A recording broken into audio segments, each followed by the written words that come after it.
Hello everyone, welcome to all of an excellent coaching classes. और आज मैं लेके आई हूँ आप लोगों के लिए, जैसे मैं आपको एग्जामिनेशन के पेपर्स अपलोड कर रही हूँ ताकि एक्सेलेंट कोचिंग क्लासेस के स्टूडेंट्स को सारे कंटेंट्स के साथ साथ पेपर्स भी मिलते रहे। हर एक स्कूल्स के अपलोड कर रही हूँ मैं, हर एक जगह के अपलोड कर रही हूँ, हर एक सब्जेक्ट के अपलोड कर रही हूँ, जिससे आप लोगों को ये पता चल पाए कि आपने अपनी प्रैक्टिस कर ली है तो आपको कितना आता है। आप लोग इसे ज़रूर सॉल्व करिएगा और बिल्कुल 2021 का बिल्कुल लेटेस्ट पेपर है इसी साल का, आप लोग ज़रूर करिएगा, ट्राई करिएगा और ये देखिए कि हाउ मच यू नो और आप एग्जामिनेशन से पहले कितना कर सकते हो। ठीक है, तो ये 3 घंटे का 80 मार्क्स का पेपर है इकोनॉमिक्स का। इसमें आपके दोनों पार्ट हैं, आपके इसमें हमारे MCQ वो स्टैट भी है और हमारी माइक्रो इकोनॉमिक्स भी है, तो आपको दोनों को करना है। मैं आपको बताती हूँ। पहला पार्ट हमारा जो है वो है स्टैटिस्टिक्स का। पार्ट ए हमारा स्टैटिस्टिक्स का है और उसमें स्टार्टिंग में देखो हर एक स्कूल का भी यही पैटर्न हो गया, स्टार्टिंग में शॉर्ट क्वेश्चंस होते हैं फिर लॉन्ग क्वेश्चन होते हैं। तो पार्ट ए में फर्स्ट क्वेश्चन है हमारा, the sum of deviations of items from arithmetic mean is always equal to dash. 1 marks का क्वेश्चन है ये, आपको इसे सॉल्व आउट करना है फिलअप्स फॉर्म में। 1 मार्क्स के क्वेश्चन को ज़्यादा बड़ा मत लिखिएगा, खुद करिएगा। The sum of deviation of the items from arithmetic mean is always equal to dash. Second, average daily wages of 50 workers of a factory was 200 with a standard deviation of 40. If each worker is given a rise of 20, what will be its effect on standard deviation? इसमें आपको effect बताना है कि standard deviation पे क्या effect, क्या असर होगा इसका। 1 मार्क्स का। Question number third, dispersion based on only central 50% of the observation. फिर से सुनो, dispersion based on only central 50% of the observation is called standard deviation, mean deviation, quartile deviation या वेरिएंस। 1 मार्क्स का है करना। Question number fourth, which of the following statement is not the characteristic of mode. Mode की कौन सी characteristic नहीं है? It is a positional average, it can be located on graph, it is use for future statistical analysis, it is not based on all the value of the series. 1 marks का। Question number fifth आपका एसेरेशन और reason है, काफ़ी important है, जो आपके competitive level में आते हैं एसेरेशन और रीज़न। देखो, statistical methods are no substitute for common sense. ये एसरेशन और इसका रीज़न है, द स्टैटिस्टिकल डेटा में इन्वॉल्व पर्सनल बायस और may be subject to manipulation for one's own selfish motive. तो ए आपका इसका assertion and reason both are statements and reason is correct explanation for the assertion. या B है assertion and reason both are correct statement and reason is not correct explanation for the assertion. C is assertion is correct but reason is wrong, या D is assertion is wrong but reason is correct. आपकी जो मर्जी हो उसे tick out करना। Question number 6 है, which of the following diagram is most effective in representing monthly rainfall in a year. Pie diagram, multiple bar diagram, subdivided bar diagram या simple bar diagram. 1 marks का है। Seventh, how are mean median and mode related to each other in a symmetrical distribution. Symmetrical distribution में mean, median और mode एक दूसरे के साथ कैसे रिलेटेड होते हैं। Question number 8, census of India depicting growth rate of the population in India is quantitative classification, chronological classification, qualitative classification या स्पेटियल क्लासिफिकेशन। कर लेना जो सही लगे। Question number 9, pre testing of the questionnaire is known as, एक specific word है इसका, मैं नहीं बताऊंगी, आप खुद करना।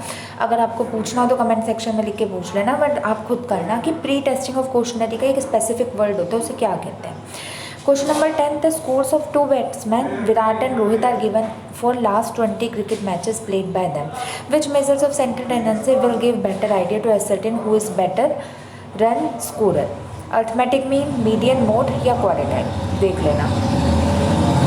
क्वेश्चन नंबर, इसमें यही पार्ट है 10th का और करके पार्ट है, which measure of central tendency is most suitable in case of data relating to health और इंटेलिजेंस ऑफ अ स्टूडेंट। या ऊपर वाला करो या नीचे वाला करो, आपकी मर्जी है।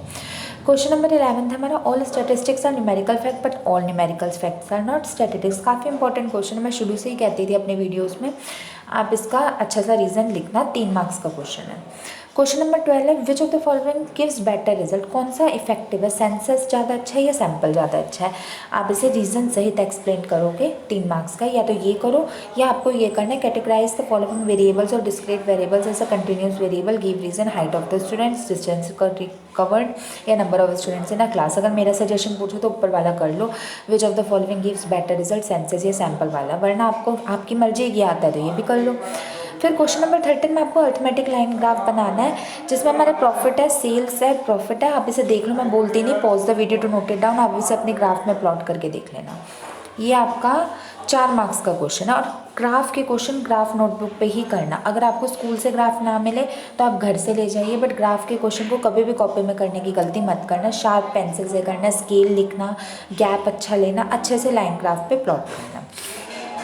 क्वेश्चन नंबर 14 है, in a certain examination there were 100 candidates of whom 21 failed, 6 secured distinction, 12 were placed in the first division, 18 in the second division and 43 were placed in the third division. It is known at least 75% marks required for distinction, 40% for passing, 50% for second division and 60% for first division. Convert the above data in a frequency distribution with class interval and calculate median of the distribution of marks. 4 marks का या तो ये कर लो या ये करो। 14 question में choice है। The mean monthly salary paid to the 77 employees in a company was 7,800. The mean monthly salary of 32 of them was 4,500 and that of the other employees 25 employees were 8,200. What was the mean monthly salary of remaining employees? Calculate करना। Question number 15 में देखो, मैं बोलूँगी नहीं इसे, pause the video to note it down. ये भी 4 marks का। आपको monthly consumption of a family of इतना है, आपको इसका एवरेज टैक्स रेट निकालना है। एवरेज टैक्स रेट, ये सीरियल्स है, इनके आइटम्स है, मंथली टैक्स रेट है और जीएसटी रेट है आपका। एप्लीकेबल है इन पे, जिन पे जीरो है उन पे एप्लीकेबल नहीं है, जिन पे है उनको कंसीडर करके एवरेज रेट निकालना है। Question number 16, calculate the deviation using standard deviation by assumed mean. Assumed mean method से स्टैंडर्ड डेविएशन निकालना। ऊपर वाले क्वेश्चन का या तो ये करना, या आपको या ऊपर वाला करोगे तो 1 करना है, नीचे वाले करोगे तो 2 करना है। Distinguish between component bar graph and pie diagram, कोई भी 2 पॉइंट से। या the number of employees, wages per employees and the variance of the wages per employees for 2 factories is given below. In which factory there is a greater variation in the distribution of wages per family करना। 4 marks का।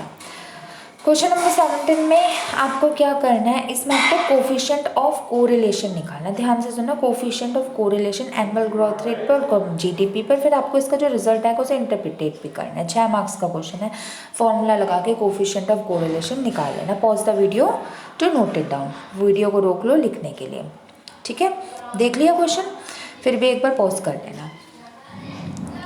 Comment section में तो आप लिख के मुझे बताने वाले हो ही कि कितना आंसर आएगा, ठीक है, बता देना। तो इसी के साथ 1 से 17 क्वेश्चन के साथ आपका स्टैट कंप्लीट होता है। अब इसके बाद आपका पार्ट पे माइक्रो इकोनॉमिक्स है, ठीक है। इसे करते हैं, इसे देखते हैं क्या है। Question number 18, according to a news item in Hindustan Times on 12 December 2019, government eyes step hike in fines for violating air safety rules. Is this statement positive और नॉर्मेटिव? आपकी मर्जी से पॉजिटिव लिखना, नॉर्मेटिव लिखना, कुछ भी लिखो। 1 मार्क्स का है। 19th क्वेश्चन है आपका, assumption of ordinal theory in indifference curve implies that consumer is not rational and cannot rank his preference. Consumer is irrational but can rank his preference. Consumer is rational and rank his preference and none of the above. 1 marks का है। Question number 20, give 2 situations under which there will be parallel shift in budget line. मतलब budget line में parallel shift कब होता है, इसे 2 reason बताना है। 1 मार्क्स का क्वेश्चन है। क्वेश्चन नंबर 21 है, market demand is defined as summation of demand of related products in market, summation of demand और unrelated product in the market, horizontal summation of demand of all consumers in the market या none of the above. 1 marks का है। फिर question number 22 में आपकी choice है तो ये भी 1 मार्क्स का कि when ATC is falling MC must be falling, initial falling then rising, MC must be rising, ये हैज़ नो स्पेसिफिक रिलेशन। या तो आप ये लिख सकते हो या आप ये कर सकते हो, आप ये कर सकते हो। When average variable cost falls, marginal cost falls, may rise neither fall not rise. 1 marks का। क्वेश्चन नंबर 23 आपका, when a firm faces perfect elastic demand for the product at all output, AR is greater than MR, AR is less than MR, AR is equal to MR या all of the above. ये भी 1 marks का है। Question number 24 है, what would be the shape of the supply curve in case of inferior goods.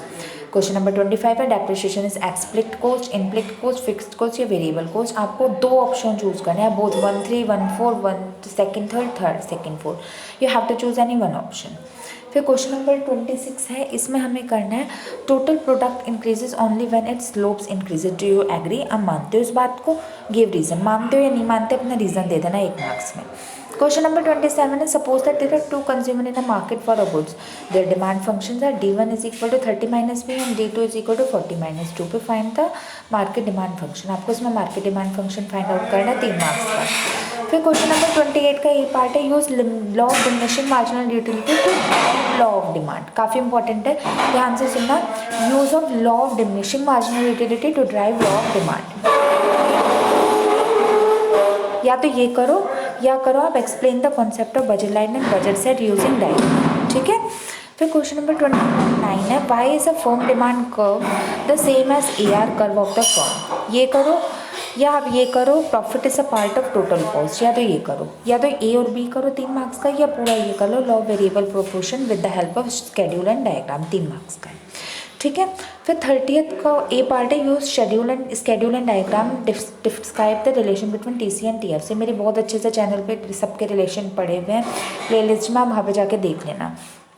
और second, why TVC increases at decreasing rate at initial stages of production, 4 marks का। Question number 31 है, the ratio of fall in price to original price is 0.5. If previous demand of the product was 100 units, find the new demand if the elasticity of demand is equal to minus 0.5. Comment भी करना है, find out भी करना है। Question number 32 है, at the fish market, lots of sellers gather together to sell the same product. Lots of consumers try to buy them with a good knowledge of what they are buying. There is almost nothing to prevent someone from joining in the selling or quitting the marketing together. Mohan also wants to enter in the market for selling his product. Explain the pricing policy of Mohan with the reason he can Mohan change the price of the product whenever wants in respective of market price। या ऊपर वाला करना है या नीचे वाला करना, आपकी मर्जी है। Pause the video to note it down, आप इसे एक बार देख लेना और करना। क्वेश्चन नंबर 33 का ए पार्ट है, market equilibrium price for the wheat was 5. Government felt that price is too for farmers. How can government help in such situation? या तो ये वाला करना है, सेकंड करना। As tomato crop damaged due to excessive rain in Madhya Pradesh, price soared in North America, use diagram and economic theory to analyze the situation. या ये करना, 6 मार्क्स के क्वेश्चन है। ठीक है। फिर क्वेश्चन नंबर 34 में भी चॉइस है, आपकी चॉइस तो दे रखी है। Explain difference between upward and movement of supply curve and decrease in supply curve with diagram, या consumer consumes only 2 goods X and Y. Explain the determination of consumers equilibrium using utility analysis। या ऊपर वाला करना है या नीचे producer equilibrium का करना। Pause the video to note it down, आप आराम से नोट कर लो, देख लो। ठीक है। That was the your last question of the paper. एक बार मैं आपको स्क्रॉलिंग करके दोबारा दिखा देती हूँ, धीरे धीरे स्क्रॉल कर लेती हूँ। ये लो, नोट डाउन कर लो, मैंने बोल भी दिया, फिर भी आप इसे नोट डाउन कर लो अपने नोटबुक में, और करके मुझे मार्क्स अपने कमेंट सेक्शन में लिख के बताना कि आपको कितने लगते हैं कि अगर ये पेपर आपके स्कूल का होता तो आपके कितने मार्क्स आ जाते। धीरे धीरे देख लो, न्यूमेरिकल सॉल्व करना, मेरे कमेंट सेक्शन में लिख के आंसर बताना। और इन केस ऑफ आपको कोई डाउट रहता है किसी भी टॉपिक में, किसी भी कंटेंट से रिलेटेड, तो आप मेरे से पूछ सकते हो। You can ask me any time. Students, यही टाइम अपने नॉलेज को जज करने का, और एक्सीलेंट कोचिंग क्लासेस आपको ये प्लेटफॉर्म प्रोवाइड करते हैं कि आप अपने नॉलेज को जज कर सको इफेक्टिवली, और आपको अपनी किसी भी चीज़ से रिलेटेड, किसी भी कॉन्टेक्ट से रिलेटेड कोई भी डाउट ना रहे। मेरी हमेशा यही कोशिश रहती है कि मेरे स्टूडेंट्स को बेस्ट नॉलेज मिले और हर तरीके की नॉलेज मिले। और भी जितने क्वेश्चन पेपर्स मेरे पास आएंगे मैं सब अपलोड करूँगी, जिससे मेरे सारे स्टूडेंट्स, एक्सीलेंट कोचिंग क्लासेस के स्टूडेंट्स, एक्सीलेंट कोचिंग क्लासेस के एक्सीलेंटीज़ को कहीं पे भी मात ना खाए, कोई भी दिक्कत ना हो। आई होपफुली सो ये पेपर आप कर लोगे। ऑल्दो अगर आप लेवल पूछो तो ऑफकोर्स ये ईजी तो पेपर है नहीं, कुछ बच्चों के लिए डिफ़िकल्ट होगा, कुछ के लिए एवरेज होगा, बट एवरेज से नीचे ये पेपर नहीं है according to a teacher's perspective. अगर मैं पूरे एक आध बच्चे को कंसीडर नहीं कर सकती, मैं अगर सारे बच्चों को कंसीडर करूँ तो पेपर वॉज एवरेज। अगर आपने ये पेपर कर सकते हो, देन सपोज करो that you can be able to score good marks in your final examination, और आप अपने स्कूल में भी गुड मार्क्स अचीव कर सकते हो। मैंने स्क्रॉल भी कर लिया एक बार दोबारा। ओके स्टूडेंट्स, करना और मुझे बताना ज़रूर, मुझे बहुत खुशी होगी आपके कमेंट्स देख के, मुझे बताना ज़रूर आपके कितने मार्क्स आए हैं। तो चलो स्टूडेंट्स, चैनल को सब्सक्राइब तो कर ही देना है, तो कोई कहने वाली बात नहीं, अब तो मैं कहूँगी नहीं, बट चैनल को तो आपको सब्सक्राइब करना ही है, और बेल आइकन को भी दबा देना जिससे आपको नोटिफिकेशन मिस ना हो पाए। ठीक है स्टूडेंट्स, चलो अब मैं इस वीडियो को ज़्यादा से ज़्यादा बच्चों के साथ शेयर करूँ, ताकि अपने साथ साथ और बच्चों को भी देखो नॉलेज कहाँ स्टैंड करती है। ठीक है फिर माय डियर स्टूडेंट्स, मिलते हैं अपने नेक्स्ट वीडियो में। Till then goodbye, thank you so much, all the best for the paper, do it well.